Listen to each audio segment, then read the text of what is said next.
Good morning. Here's your tip for the day. Run from what's comfortable. Forget safety. Live where you fear to live. Destroy your reputation. Be notorious. I've tried prudent planning long enough. From now on, I'll be mad. Rumi is onto something. And what does it mean to destroy your reputation? That way nobody can put you on a pedestal. You say, hey, I fart, my shit stinks. I'm just like you, I make mistakes. I do terrible things. Welcome, I'm a human being. We destroy, we create, we destroy, we create. Am I painfully kind, loyal, and thoughtful? Yes. Can I also be belligerent, stubborn, and resentful? Absolutely. Do I work on the things that I want to change? Do I try to do no harm? Of course. Everybody thinks they're the good guys, the good ones, the victors, the heroes. I recently encountered some people with God complexes, with hero complexes, so deeply wounded, wanting to heal others. This extended, complex trauma is beyond my scope. But someone like that isn't necessarily damaged forever or dangerous. It depends on what they do with these things, how they cultivate the situation. And that's not anything that I can dabble in because I'm not a psychiatrist or a psychologist. I stay out of the realm of telling people, you're a narcissist and I'm an empath. Who talks like that? What a gross oversimplification of human behavior. We are all a bit of everything. Each of us. We are all the things that we see in others, and we know it. I can't compare my outside or my intention to your behavior. I can only look at my own behavior. My response to someone telling me that they're a fan is to run. Now anyway, now that I've encountered people who have been predatory and scheming and have gone out of their way to study vulnerabilities for the purpose of using them to exploit. There are such behaviors. I don't know how those people have so much time to do that, but that's a type. And I've met that type now. Twice in my life, actually. I thought that I was done with that, but I had drawn the same type into my life during a crisis. A medical crisis, actually. I don't think these characters are nefarious or intentionally trying to hurt people, but hurt people, as they say. So how can I heal the wounds that I have so that I don't hurt anybody? That's always been the question. I'm not interested in telling you or anyone else what someone else is doing. That's none of my business. That's out of my league. That's something that's on the other side of the street. It's across the street. I can't even get over there. There's too much traffic. I got a lot of traffic to deal with on my side. I'm just going to keep doing my own thing. Do I care to help people? Sure, but I can't cross the street every time. Nor do I want to. And here's the deal. I just read a book about health, optimal health. It proposes that, with enough self-help and intention, everybody can be healthy, maximally healthy. It forgets and neglects any form of disability. It neglects poverty. There's a poverty that comes with chronic illness, a chronic poverty, because we are not able to work the same way that others can.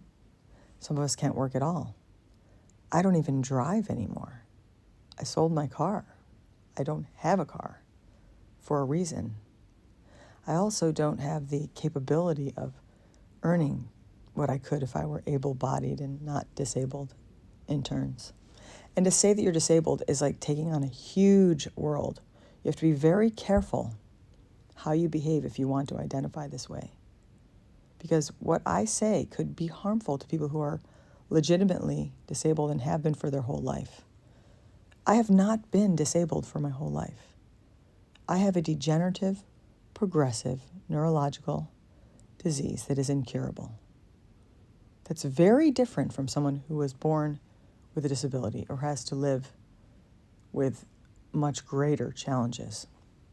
My disabilities are like, hey, my hands don't work, my feet don't work.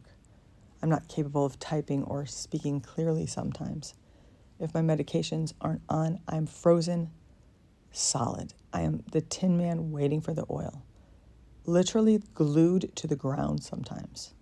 I can spend hours on the floor. Well, if I'm down there, I might as well pray and meditate, right? That's why there's so much contemplative chatter in here.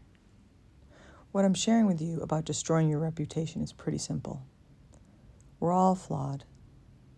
How could I ever hold someone's feet over the fire about something they've done when I do terrible things and make mistakes too? So if someone's done something terrible to me, of course I don't resent them.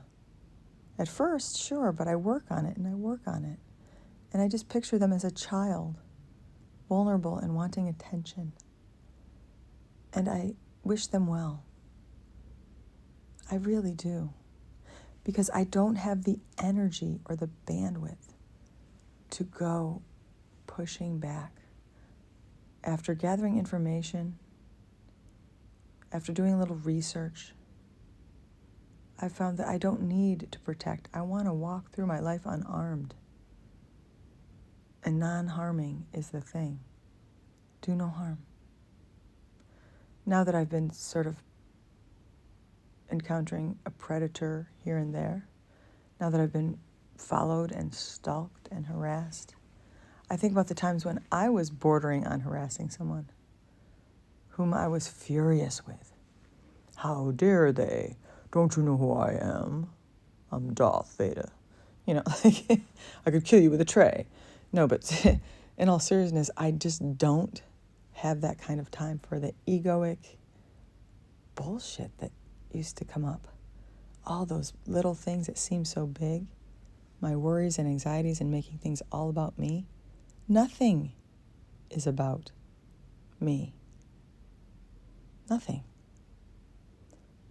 The only thing that's about me is what I can do for others in service or how I respond to challenges. So let me destroy my reputation further. I'm also someone who's not terribly interested in the details of every process. If someone is process-oriented, I'm liable to go to sleep. No offense, man, but let's get to cut to the chase. I'm trying to tell you that I'm impatient. And boy, did I get handed a whopper with Parkinson's. You have to be patient with Parkinson's. So I didn't come to any of these realizations on purpose or with intention. I was dragged. I suggest you go the easy way. Don't wait till you get dragged. Take the time now to soften and stay flexible and open-minded and curious. Take the time to let go of resentments so you're not literally shaking with rage. And remember, nobody knows what they're doing. We are all tall children, or, we're all just kind of muddling along, looking for love in all the wrong places. And that's okay. We bump into each other. Now, let me be clear here. Like I said, scheming is a different thing. We must have boundaries, and especially with people who have no boundaries. They're important. When someone has a scheme and they're premeditated, or they contact you under false pretenses, you're allowed to keep that person at bay. You're allowed to separate and say, no, this isn't safe. This doesn't feel healthy. I choose something different. And still forgive. See the difference? It doesn't mean that you go running back to that same situation. Oh, hell no. Just be very clear about your intentions with people. Straightforward goes a long way for me. I'm tired. I have a degenerative, progressive, incurable neurological condition, remember? So do you. You have your own conditions. You have something too, I'm sure. People have arthritis or fibromyalgia or lupus or I don't know, all the things.